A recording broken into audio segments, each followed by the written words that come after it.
SMP Negeri 3 Makassar bersama Dinas Pendidikan, Dinas Pemberdayaan Perempuan dan Perlindungan Anak Kota Makassar, Yayasan Indonesia Bersatu Makassar, serta perwakilan UNICEF di Makassar melakukan pelatihan khusus anti-bullying bagi 40 siswa yang merupakan rekomendasi teman-teman kelas masing-masing.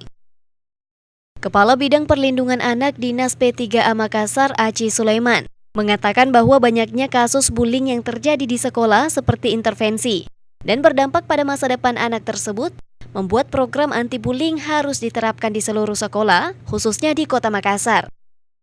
4 sekolah ditunjuk untuk pelatihan anti-bullying atau Roots Day, yakni SMP 1, SMP 3, SMP 23, dan SMP PGRI 21.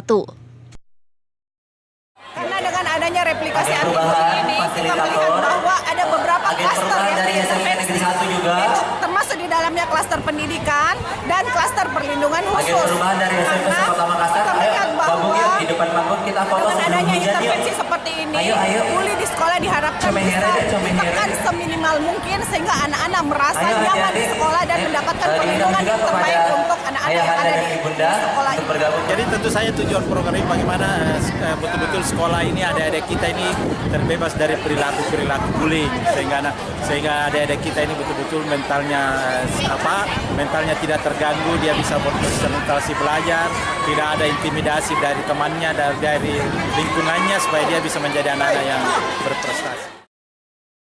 Kegiatan Roots Day atau anti-bullying diharapkan dapat diterapkan di seluruh sekolah sekota Makassar untuk mencegah tindak kekerasan sejak dini.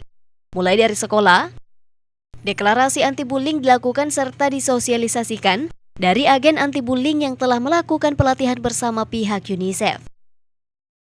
Ira, Fajar TV dan Fajar Radio melaporkan.